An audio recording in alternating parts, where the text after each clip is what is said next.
Hello guys, hello. How is everybody today? I'm doing awesome. I hope you are as well. Welcome to my YouTube video on the balance patch. That's not happening, Kappa. So Booja, the CD Projekt Red community manager, says there will be no balance patch coming with the season transition on January 9th. That's when the season of the Wild Hunt ends and the season of the Wolf begins. Expect bigger balance changes with the upcoming patch when the season of the Wolf ends. Well, I think it's fair to say that a lot of people were upset. And I've collected a couple of tweets that I'd like to show you to get a pulse on what other people are feeling. We have Alicio up here. Alicio was #1 last season. Alicio says, I just don't know what to say. My heart is literally sinking. I'm both sad and disappointed. The first season of competitive is already a crap show. Wow, those are strong words. He didn't hold anything back. Moving on, we have McBeard. McBeard is the Northern Realms faction ambassador. He streams on Twitch. I'll include it in the link below. But he also is a YouTube content creator, one of the biggest in Gwent. The good news about Gwent not getting a balance patches for the first time ever, none of the videos I made last month are going to be instantly out of date. So Alicio, you can tell, really took it to heart because he's a competitive player, right? Balance is what matters most to him. And McBeard is kind of doing a little tongue-in-cheek saying, well, at least my YouTube is okay. Moving on, we have Spiro. Spiro is also a big content creator. He does Twitch as well, and he is very brutally honest. I can't help but feel that releasing Season 2 without any balance changes is a huge oversight. Not to mention, Spiro is a competitive player as well. Not as competitive as Alicio, but he definitely plays at the top of the ladder. The current meta has some glaring issues, especially when looking at the power of ST compared to the other factions. Additionally, some obviously problematic cards exist, such as Rodaya, that is currently at an almost auto-include play rate in most decks. While some of the current issues I understand may need some time to properly balance, some of the issues can be easily tweaked in the meantime. Spiro thinks that there are issues beyond Rodaya, but we need to fix Rodaya. Bebo Boop is also a streamer on Twitch. A good one of that. So if you don't know him, check him out. He's feeling really unmotivated to play Gwent right now, knowing that there won't even be a small balance patch. It's really sad. So Bebo is kind of like in every person. Like he's on pro ladder, but I feel like the way he feels is how a lot of people that play Gwent for fun feel. Because it's not like he's shooting for #1 ranked like Relicio. So he's basically playing because he enjoys playing it, right? DeMarcus. DeMarcus is a competitive player, and everybody values DeMarcus's opinion. So DeMarcus says it's not the worst meta we've had, but competitively, it's not an enjoyable one. DeMarcus is saying he's not having fun. Ouch. On a competitive level. I hope they find a way to deal with scenarios next month. They really need to implement better. So does Rodaya. So Spiro said that Rodaya was a problem. DeMarcus said, let's not stop there. We need to fix scenarios as well. If you aren't familiar, scenarios and Rodaya came out in the latest expansion, Merchants of a Fear, that dropped in like a secret type of like immediate drop that no fanfare about it, and it was at the end of December. I would have been a lot happier if Rodaya was just temporarily removed from the game. I don't think I've ever heard anybody say anything like that about a card before, where something is so toxic. I think it's fair to say toxic, that it's in every deck, and it just needs to be removed from the game until they fix it. And then you have Reddit down here. I thought I'd add a Reddit, you know, because like, because y'all are complaining about like 8 different decks that you find too powerful. How is that a bad meta if many decks are performing? Seems like an honest question, so I put it in there because you can see a lot of people agree with it too. So let's answer the bottom question. How is it that there can be 8 different decks and it's still a bad meta?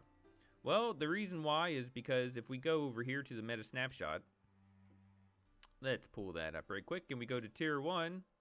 So in the tier 1, if you look right here, Pincer Maneuver, Rodaya, so a lot of 1-cost cheap cards, and then Rodaya. If we go to Call of Harmony, Rodaya Elves, Rodaya, a lot of cheap 1-cost or 4-cost cards. Mystic Harmony Echo, if you remember what Spiro was talking about before, Spiro was saying how ST is too strong. Well, Mystic Harmony is being held back by Rodaya. That's what a lot of people think. So if Rodaya goes, then people are saying Mystic Echo will come back, which is already still tier 1. Mystic Echo doesn't run Rodaya. Then you have Lockdown Rodaya, Rodaya Imperial Formation, Radiah pincer maneuver. Siege mobilization doesn't run it. But you do have precision strike elves which run it. So that's how the top 8 decks can seem like a bad meta, because you know that you're just going to face against a lot of 4 cost 1 cards, one of those, and then some type of Radiah combo that just crushes you. OceanMud, what kind of combo can Radiah do? Well, Radiah does your faction stratagem in the row, right? And then you have Feign Death. And Feign Death is the scenario. So let me just show you one combo that people can do. Alright, so if we go over here right quick, back to the game.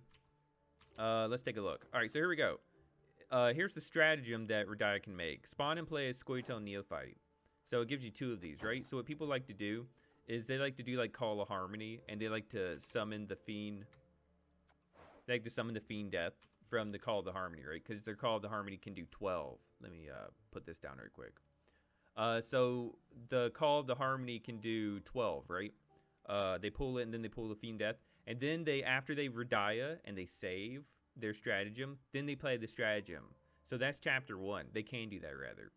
And then what they do is they can play another elf because they actually haven't played a card yet. And so they can successfully go through prologue, chapter 1, chapter 2. Well, I hope you didn't want to do artifact removal, because it's not going to do anything, because someone just went right through all their artifacts. And if that seems like an unlikely scenario, well, even if they get through prologue in chapter 1, then they've done the brunt of the damage, because you have the other elves that just work off of that, right? Like, imagine how that helps Oak and how that helps Ensengrim. Boost all allied elves by 1. So you can see how it gets out of hand very quickly. So that's how Radiah by itself can be so tough. And that's not even like the brunt of it. I made a video about this. You guys remember Radiah can do engineering solution, and then she saves it, and she just breaks Prince Anses because it allows Prince Anses to kill a 14. So you can see Radiah does some crazy combos. So crazy that people are like, okay, I don't care how good my deck is going to be. I'm just going to put a bunch of 4-cost cards in there because they're okay cards, and I'm just going to save up for the Radiah combo, and then I'll just blow you out of the water round 3. All I have to do is survive until then. So that's the reason why a lot of people are running Radiah right now, and that's the reason why so many professionals, so many content creators, so many regular people are like, hey, I see this is too strong. We need to take care of it. The problem that I see is that with CDPR's balancing and how I see the provision system is I don't see how they can rebalance it. They have to rework it. Because take, for example, let's go back to the snapshot just very quickly. Take, for example, can we do Precision Strike? Let's do a more extreme example than Precision Strikes. Let's go to tier 1 and let's do Call of Harmony. Let's say, for example, they take off 1 point. They take off 2 points. Because Precision Strike or Call of Harmony is 16, right? Let's say they take off. Can you guys see what I'm looking at? Let's say they knock Call of Harmony down to like 13 or something, 12. All you have to do is take out Alzur's Double Cross, and then put in another four cost card, right? And then are you telling me that this deck won't be tier 1 still? So that means they can't do provisions. They have to rework. And even if they rework Radiah, so that means they have to completely rework Radiah, because can they really do can they really do -1 power and say, okay, I'm washing my hands of it? They're saying they need to do a bigger rework. I really hope the rework includes some leader abilities too, because being able to pull a Feign Death like consistently is just wow. It reminds me of before Homecoming, back when you could do like those crazy dwarf combos, if you guys remember that. It was just insane. Yeah, and being able to pull Aileron like without any counterplay. If you control 5 or more allied elf units, summon this unit from your deck. I thought Aileron was supposed to be where, you know, you're trying to counter people playing elves. How are you supposed to counter people playing elves when they get Aileron out in 1 turn with 5 elves? It's just insane to me. So yeah, like these are the type of things that I'm thinking about. You have Etriol and Muralega, so they're all both 7 for 7s, which is fine. But then like when they combo, you have to invest 4 damage in them, or Muralega is going to be, what is it, 4, 7, 10, 13, a 13 for 7. I feel like Scoia'tael is like hashtag goals. You know what I mean? How it's like an Instagram post or something where you're like, I want to be like that. CDPR says that, at least they've said in the past, that they're not really looking to nerf stuff. They want to bring things up to others' powers, right? And I'm all for that. So what I would like to see from CDPR is take your time, take the month. I'm okay with you taking the month. Let's bring a lot of things up to power, right? Things that might not normally see play. Let me bring up the game capture one more time. And I'll just give you, I don't know, like 1 or 2 examples. Let's bring up the monster faction. You guys know how I love monsters. Let's bring up cards like Cyclops. Cyclops is a 4 for 5. It already costs points to play like Harpy and stuff. Let's make Cyclops a 4 for 4. What else can we do with monsters? There's so much you can do with monsters, right? Beast-wise, there's so much you can do with monsters. What about She-Troll? She-Troll is a 4 for 9. Whenever an allied unit is destroyed during your turn, boost yourself by 2. That's never going to see play, because with NG Poison, with any type of poison, how are you supposed to play big units? How are you supposed to play Gales? How do you spell Gales? Like this? How are you supposed to play Gales when it's range lock? Why is Gales range lock? It's already a 5 for 10. It's super expensive. People will try to kill Gales. So why are you making it so tough to even get anything off of Gales? Gales doesn't see play for reasons like that.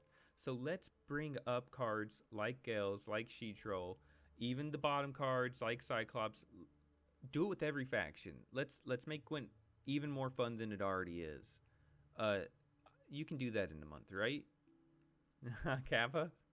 But yeah, if you guys like videos like this, I just wanted to let you guys know how I personally feel about the balance. I'm okay with them waiting. Radia should probably idealistically be taken out of the game. But if she's not, then make her like a 4. Because Avalok, for example, takes... Avalok's not a monster card. Avalok, for example, is a 4 for 10 to get 12 points. 12 points. Radia is better than this. And it takes 4 turns, and you can play around it. There's no counterplay to Radia. You can't interact with her stratagems. So yeah, like, there's no balancing Radia right now. But yeah, thank you guys so much for watching this video. If you like videos like this, just put it in the comments below. I don't usually do videos like this, but I actually enjoy seeing other people's reactions and having my take on it. So yeah, thank you guys so much for watching this video, and if you'd like to see more, just let me know. And have a great day.